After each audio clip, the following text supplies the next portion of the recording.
Olá, ouvintes! Antes de começar o episódio, eu venho aqui falar sobre a viagem que o professor Moreno vai fazer agora para a Grécia no começo de abril. Ainda há algumas vagas na turma e a gente reforça aqui o convite, caso você queira, caso tenha interesse em acompanhar. É uma viagem incrível, organizada pela Porto Brasil Viagens, que contratou o Moreno para ser o guia dessa imersão fabulosa no mundo dos mitos. O grupo vai passar pelos lugares mais fascinantes da Grécia Antiga e o professor vai junto, contando as narrativas que marcaram cada um desses locais.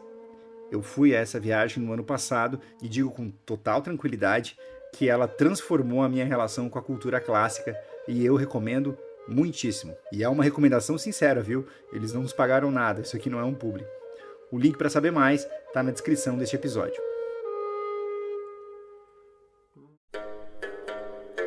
Olá, amigo, seja bem-vindo.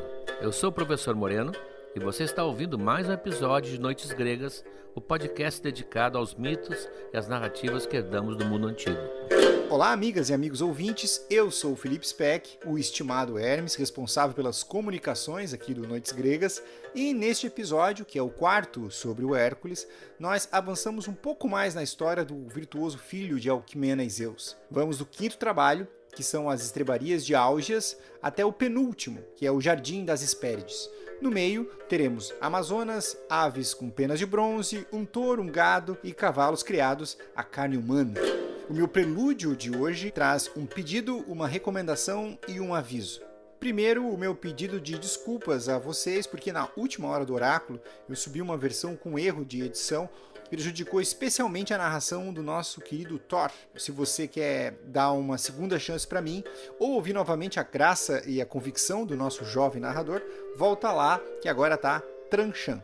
Segundo, a recomendação que é a seguinte: se você está chegando agora ao Noites Gregas, ansioso para saber sobre o Hércules, eu lembro que esta é a quarta parte e recomendamos que você volte então ao episódio 30, em que contamos quando, onde, como e por que nasceu esse ilustre herói complexo e intenso por natureza. Por último, um aviso. Tem aula nova no curso Mitologia na Arte, de acesso exclusivo aos apoiadores da modalidade Deus. E essa é uma aula que está longe de ser trivial. Como eu falei aqui, está em andamento o módulo da saga de Troia, que traz os acontecimentos da guerra, desde lá do casamento de Peleu e Tétis, a escolha de pares entre Afrodite, Atena e a grandiosa Hera, sem a qual este episódio jamais existiria. Na penúltima aula, a gente falou sobre a deflagração da guerra, e a aula que entrou no ar agora, nós contamos os fatos do começo da Ilíada, o livro homérico sobre os eventos ocorridos durante cerca de 50 dias, já no penúltimo ano da guerra.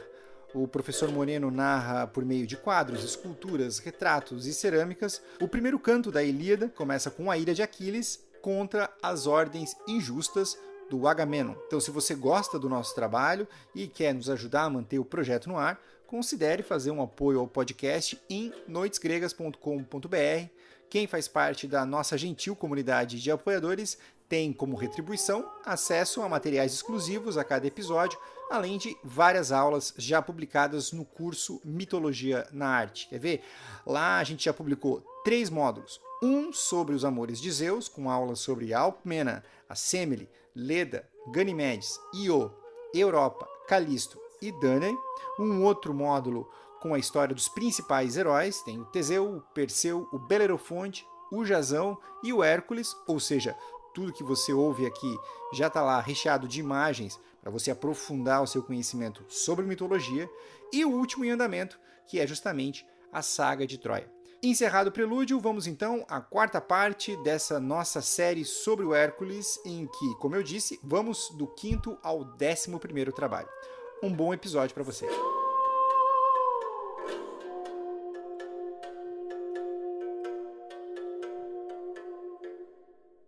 No quinto trabalho, não temos nenhum monstro, não temos nenhum inimigo feroz, não temos nenhum perigo de vida. Ao contrário, é uma coisa totalmente doméstica, é um trabalho de faxina.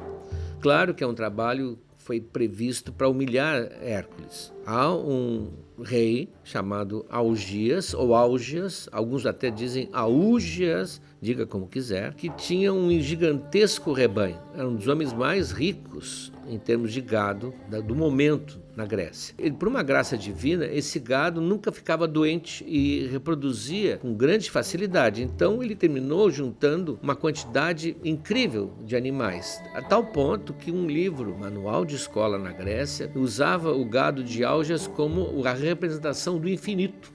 Ele teria, portanto, um rebanho infinito. Dentre eles, 300 touros de pata branca, 200 touros vermelhos, e só nasciam fêmeas. Portanto, ele tinha sempre ventres para fecundar com esses touros e a coisa se reproduzia em progressão geométrica. Só que toda a região de Augias, o terreno onde ficava esse gado, estava coberto por uma grande camada de esterco acumulada há dezenas de anos. Nunca tinham limpado. E ali o cheiro, que era pestilento, começou a infestar quase todo o Peloponeso. Inclusive alguns diziam que causava problema de doença. Na história do Monteiro Lobato, quando ele narra a visita que Hércules com os pica-pauzinhos fazem às estrebarias de Augias, eles falam na possibilidade de intoxicação, inclusive. Bom, e o Hércules é condenado, já que os trabalhos de Euristeu são compulsórios, a limpar essa sujeira. É claramente, portanto, um trabalho infamante. E não é por acaso que a pintura ocidental, que sempre acompanhou tanto as aventuras de Hércules, praticamente não pintou esse episódio. É um episódio de limpeza de uma quantidade incrível de esterco. Mas o Hércules se apresenta, como ele nunca reclama de nada, se apresenta lá e diz para o Augias que ele está disposto a limpar isso em um dia só, que seria um trabalho para anos ali, limpar em um dia, e em troca ele queria 10%, um dízimo do rebanho de Augias. E o Augias, como não estava realmente pensando em cumprir o trato, prometeu que sim, riu muito, achou que aquilo era uma bravata e deu o seu acordo ao contrato.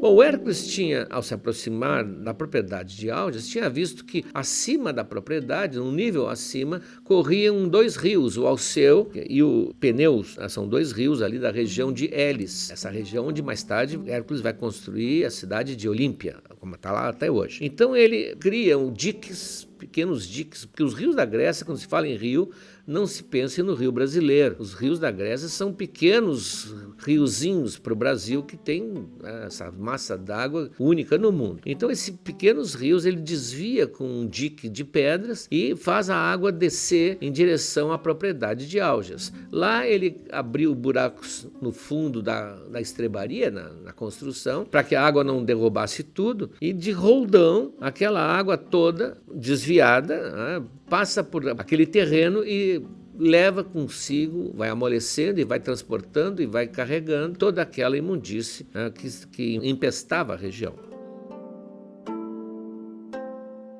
Estava limpo, em menos de um dia. Hércules se apresenta então para receber o seu 10º do rebanho. Só que ele não tinha mencionado que era um trabalho de Euristeu. Mas o Augias terminou descobrindo que ali havia um trabalho obrigatório, que o Hércules estava fazendo aquilo para pagar a sua culpa. Então, na hora de discutir o pagamento, ele disse, não vou te pagar nada, porque isso não era nada mais que a tua obrigação.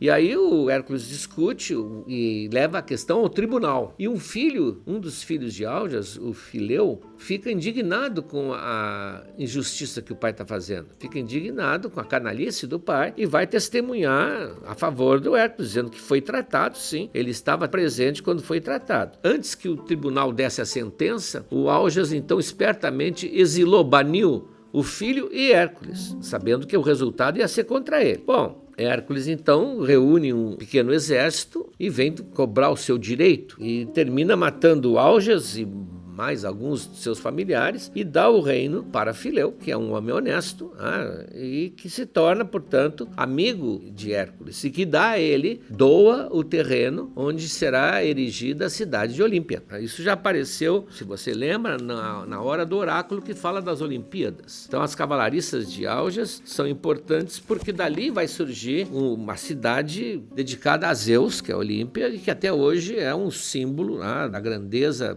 do passado.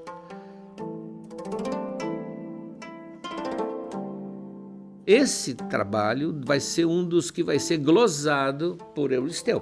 Euristeu já havia impugnado a Hidra de Lerna, porque a Hidra de Lerna o Hércules não fez sozinho, ele fez acompanhado e ajudado pelo seu sobrinho. E esse o Euristeu também vai impugnar, dizendo que quem fez foram os rios, não foi ele, foi o Alceu e o Pneu. Os 2 rios que fizeram, e portanto ele também não tinha direito à contagem. Isso vai reforçar aquela ideia que inicialmente eram 10 trabalhos e que depois se acrescentaram 2 para 12. Outros dizem não, que eram 12. Esse 12 é um número inclusive mágico, né, etc.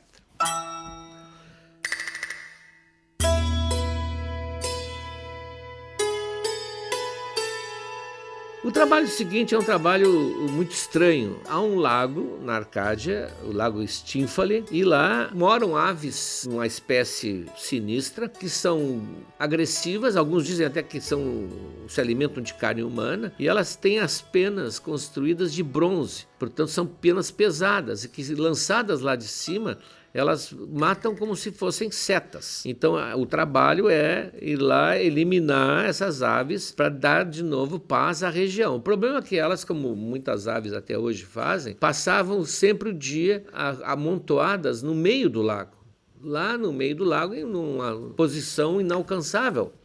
Mesmo que alguém tentasse matá-las, elas não estavam próximas. De vez em quando levantavam 2 ou 3, levantavam voo e ainda desferiam essas setas, essas penas que matavam ou feriam animais, matavam pessoas, pastores da região.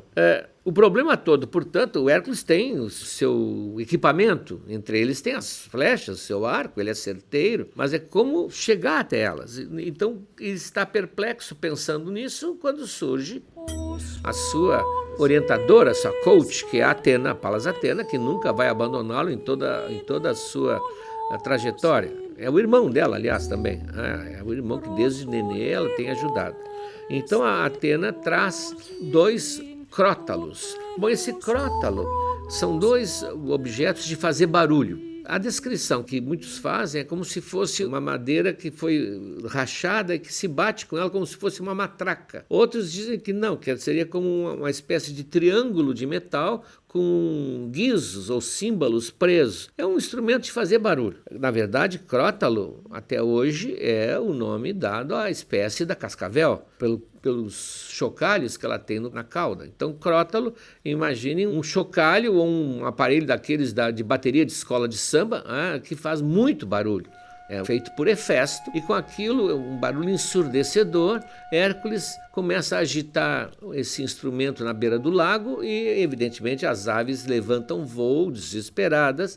Ele atinge algumas com suas flechas, mas as outras fogem e vão em direção ao Mar Negro. Portanto, nunca mais voltam, nunca mais aparecem. É um trabalho, assim, não parece à altura de Hércules.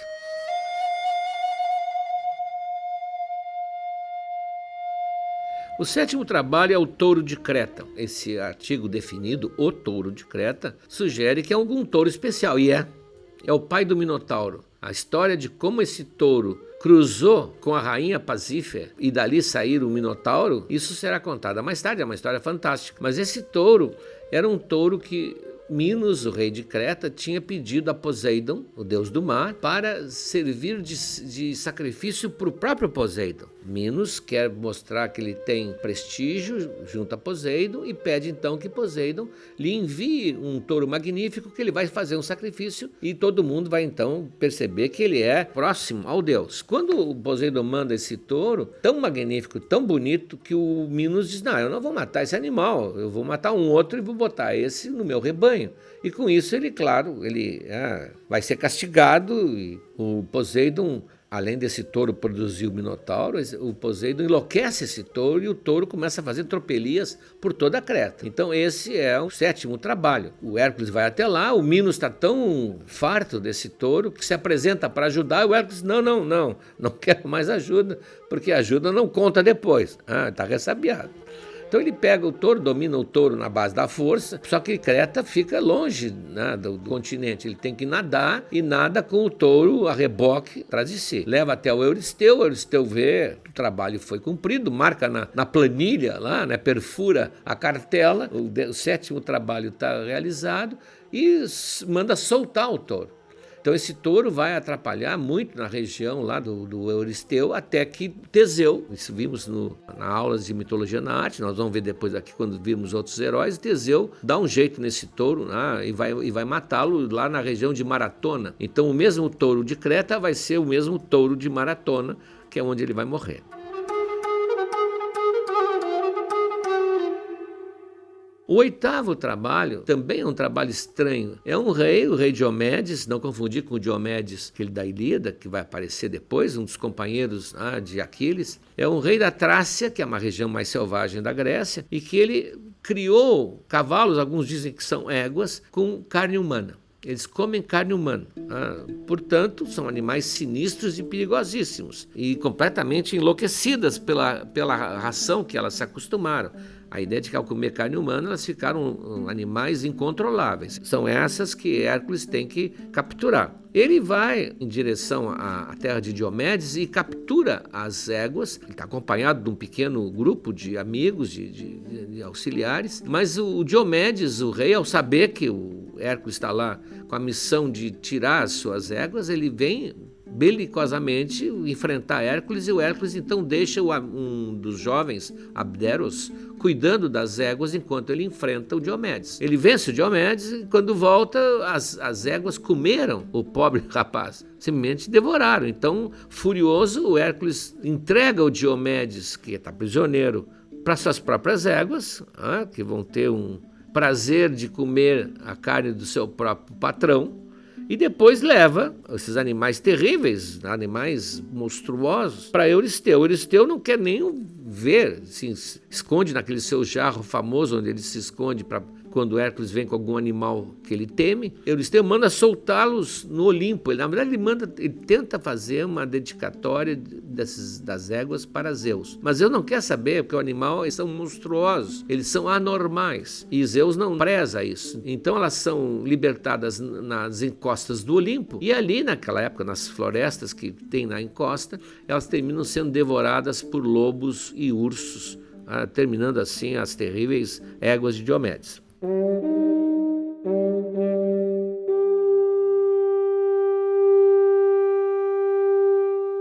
O nono trabalho, Hércules é sempre confrontado, estamos vendo, com perigos, com tiranos, com monstros. O nono trabalho é um confronto que todos os heróis gregos tiveram, Teseu, ele, com as Amazonas. As Amazonas representam o outro lado, a outra mulher, a mulher que negou a assumir a figura feminina normal da Grécia, que tem uma figura de guerreira, beligerante. Há várias lendas sobre elas. E quem dita esse trabalho é a filha de Euristeu. A filha de Euristeu, como uma menina mimada, diz que queria ter o cinturão de Hipólita. Hipólita é a rainha das Amazonas. Que o seu sonho era ter aquele enfeite. Então, por uma vaidade, ela sugere ao pai, e o pai, evidentemente, acha ótima ideia, manda a Hércules ir lá buscar o cinturão de Hipólita. Claro que está todo um lado simbólico aqui do cinturão, porque quando a moça casava, ela tinha um cinto, uma faixa, que era rompida quando ela deixava de ser donzela. É quase uma missão sexual para o Hércules, simbólico. E ele vai pronto para enfrentar a resistência, evidente, da rainha, em ceder aquele cinto, que era quase um símbolo de poder, mas ele e a rainha se entendem, porque eles são guerreiros ambos. A conversação dele com ela e dela com ele começa a progredir e surge uma espécie de atração, o que talvez até esteja subentendido nessa entrega do cinturão. Ela vai entregar o cinturão para ele. Só que quem está assistindo isso e não está gostando é Hera, porque Hera sempre está torcendo que num desses trabalhos o Hércules termina sendo derrotado, vencido, talvez até morto. Então ela, vendo que, ao contrário do que ela esperava, está havendo até uma espécie de romance entre os dois, ela começa, se disfarça de Amazonas, né? E começa a gritar, chamando as companheiras, dizendo que Hércules está atacando a rainha. Então elas vêm correndo, há aquela mal-entendida, aquela confusão, e nessa confusão o Hércules se defende, e evidentemente mata várias, entre elas mata a Hipólita, que ele no fundo não gostaria de ter matado, de modo algum. Talvez fosse até uma companheira para ele ideal. Bom, o 10º trabalho é o gado de Gerião. um detalhe muito importante. Na mitologia, quem escrevia a mitologia, não temos um autor, os mitos surgem. Mas sempre havia nesses mitos por trás uma ideologia colonizadora grega. A Grécia é um país árido, né? Quando não é montanha é praia, e pouca terra arável, não é uma terra própria para ter rebanhos, para ter lavouras. Então ela sempre teve uma luta para expandir o seu território, sempre. Ela se expande em volta do Mediterrâneo. Toda a volta do Mediterrâneo, por exemplo, tem colônias gregas. Os gregos, dizia um autor, se espalham em torno do Mediterrâneo como sapos em volta de uma lagoa. E vão também para a Magna Grécia, vão para a Sicília, para a Itália, vão para o Mar Negro. Ela precisa de expansão. Então, para dar um fundamento para essa expansão, vários mitos mostram heróis gregos viajando por essas regiões. Os argonautas, por exemplo, nós vamos ver depois, eles vão até o Mar Negro, até a Cólquida. E, portanto, quando os gregos vão fazer colônias lá, há uma espécie de passado, pelo menos mitológico. Então, Hércules é muito usado para isso. Nesse lugar, Hércules esteve. Então, portanto, os gregos têm aqui um certo direito. E esse trabalho do gado de Gerião, um trabalho que nós vamos ver insignificante, é um dos trabalhos que mais vai fazer o Hércules perambular pelas regiões e, portanto, marcar com o seu pé, com a sua pegada, o lugar onde mais tarde a Grécia irá construir cidades. Então ele tem que buscar na ilha, que é na ilha de Erítia, que alguns dizem, claro que são ilhas lendárias, né? Não adianta procurar, mas ficaria já no Atlântico, não no Mediterrâneo, ali onde, no limite entre Portugal e Espanha.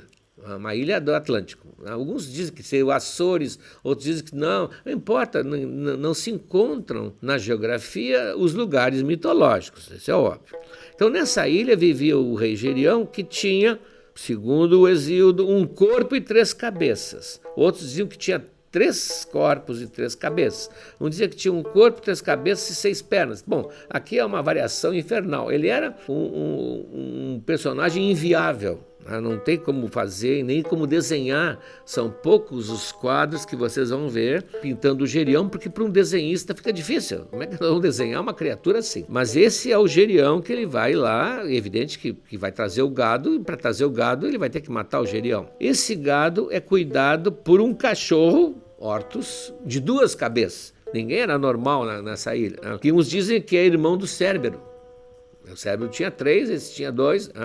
Então tinha o cabeção e o cabecinha. Muito bem. E por um pastor, Eurítion, que guardava fielmente esse gado. O Hércules chega lá. Para chegar lá, vocês têm que ter um pouco a noção do mapa, ele tem que vir pelo norte da África. Ele vem pelo norte da África, o Hércules, e ali tem um episódio que ele fica tão irritado com o calor que ele atira uma flecha contra o sol.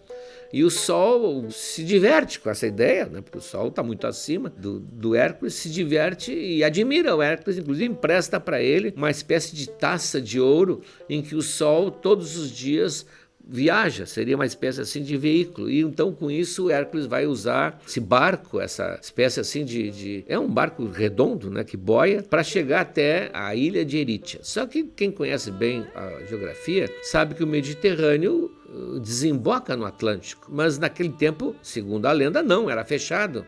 O Mediterrâneo era fechado e o Hércules é que vai abrir. Aí já está um Hércules mitológico demais, né? Com a sua força, ele abre o estreito que hoje é Gibraltar. E ali então teriam as colunas de Hércules. O Hércules sai no Atlântico. Bom, com isso ele está passando por partes da Espanha.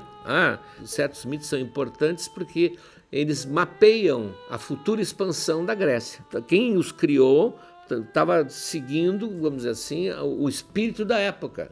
Então a Sicília, o Hércules vai passar pela Sicília agora, porque ele vai ter que voltar por terra, então ele passa pela Sicília. Quando desce a Calábria, ali está descendo a bota da Itália, Hera manda uma mosca daquelas famosas, que já apareceu em outros mitos, e manda uma mosca morder o touro, que seria um dos touros mais importantes. Ele atravessa o Estreito de Messina e vai para a Sicília. Então Hércules vai ter que ir atrás, e na Sicília então ele encontra o rei Érix, que pega esse touro e diz que é meu, e ele diz, não, é meu, então vamos lutar para ver quem é que ganha, e o Hércules mata o Érix, mas deixa lá uma cidade. Então ele vai deixando rastros.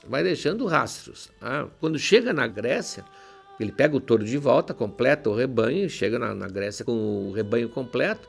Ele descreveu todo um zigue-zague por terras onde depois haverá colônias. Onde já há colônias e o mito vem justificar. Então, por que eles têm direito de estar lá, tão longe da Grécia? No 11º trabalho, Euristeu exige que Hércules vá até o Jardim das Hespérides buscar alguns dos pomos dourados que lá existem. Esse Jardim das Hespérides é um dos paraísos da mitologia grega. É um lugar, portanto, lendário, onde há um rio de ambrosia estranho, que não é um rio de néctar, mas é um rio de ambrosia, como no cristianismo, rios de mel e de leite. É um lugar, portanto, de abundância, pureza, e ali alguns dizem 4 ninfas, que seriam, pelo nome Hespérides, as filhas da tardinha, ou as filhas do crepúsculo. Elas estão ali cuidando uma árvore mágica que tem uma origem importante. Foi um presente de casamento que Hera e Zeus ganharam de Gaia, a deusa da terra. E ela produz frutos dourados. Alguns chamam pelo próprio nome de pomo, seria uma maçã, mas que alguns pensam que seria muito mais uma laranja, que a Grécia não conhecia, mas alguém teria visto e impressionado com esses frutos dourados, que não são para consumir. Teria um deles, inclusive, sido usado na Guerra de Troia, quando lançam aquele pomo da discórdia, dedicado à mais bela, que vai causar toda a confusão, como nós vamos ver. Para proteger essas frutas, essa árvore, há um dragão. O dragão não é o dragão medieval, como eu já mencionei outras vezes. Dragão era chamado qualquer réptil ou cobra. Podia ser uma cobra ou um crocodilo gigantesco que cuidava dessa árvore para que ninguém se aproximasse. Onde ficava também é imaginário, então autores colocavam onde achavam. Uns colocavam lá no extremo oeste, para o grego era um lugar desconhecido, outros colocavam no norte, lá nos hiperbóreos, que já apareceram aqui, e muitos concordavam que seria ali no norte da África, onde hoje inclusive está a cordilheira de Atlas, em algum lugar ali, do Monte Atlas. Para entrar lá, ninguém podia se aproximar e ninguém podia tocar nos frutos enquanto estivessem na árvore. Então tem uma espécie de guardião, uns dizem que é meio parente das jovens, que é o Atlas, o gigante Atlas, que era um titã que se revoltou contra Zeus e, por punição, ele ficou ali segurando o firmamento. Ele sustenta nos ombros o céu com tudo que o céu tem, não é a terra. É evidente que quando criaram o primeiro grande livro com mapas, e a figura era que ilustrava a capa, era exatamente a figura do titã segurando o firmamento com as estrelas, etc., deram o nome de Atlas, como até hoje a gente tem, o Atlas Geográfico. Então, sem passar por ele, Hércules não conseguirá nada. Então ele vai lá e explica o que precisa, que pede que o Atlas vá lá no jardim, entre nesse jardim mágico e recolha alguns desses frutos que ele vai devolver, é claro. Pode levar embora, pertencem a Hera. E o Atlas, então, estaria cansado, porque aquilo foi um castigo que Zeus impôs. Ele diz, mas então tu tem que segurar um pouquinho, enquanto eu vou lá, tu segurar aqui o firmamento nos ombros. E o Hércules, prontamente, veja que nós estamos nesses trabalhos com Hércules já fora da dimensão humana, porque como quando ele abriu a passagem do Mediterrâneo para o Atlântico. Já é um Hércules super herói. Então ele segura o firmamento e o Atlas vai lá e quando volta, ele traz os pomos dourados e diz, olha, deixa que eu mesmo vou levar para o Euristeu. Tu ficas aí segurando, passou o Hércules para trás. O Hércules ele confiava nas pessoas, mas Atena, que está ali sempre vigilante, lhe sugere uma maneira. Então ele diz, tá certo, leva lá então para o Euristeu, mas segura um pouquinho aqui para eu ajeitar melhor no meu ombro. E aí o Atlas então cai também, por sua vez, segura um pouquinho, o Hércules diz, bom, agora hasta la vista, que vou eu mesmo levar isso e tu fica fazendo o que Zeus te condenou a fazer. Então ele leva até Euristeu, marcou mais um ponto na cartela, mas devolveu, ele nem ousou tentar ficar com os pomos, porque sabia que aquilo ali era verdadeira dinamite, ninguém podia ter aquilo, só posse. Devolve ao Hércules, que dá a Atena, e a Atena então se encarrega de devolver para as Hespérides, que estavam confiantes que os pomos dourados iam voltar para a área.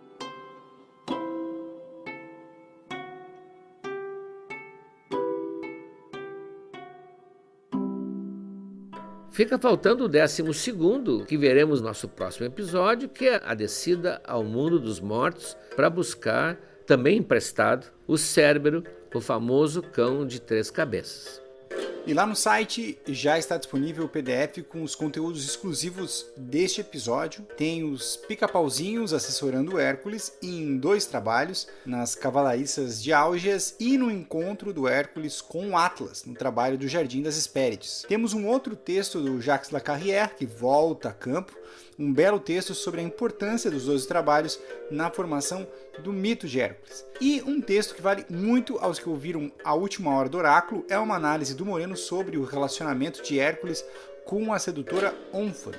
E tem, é claro, uma série de representações do herói nos trabalhos que o Moreno acabou de narrar. No próximo episódio sobre o Hércules, além do 12º trabalho, nós falaremos sobre a morte e a sua ida ao Olimpo. Nós voltamos na semana que vem com mais uma Hora do Oráculo, com historietas e respostas às perguntas enviadas pelos nossos apoiadores. Um grande abraço e até lá!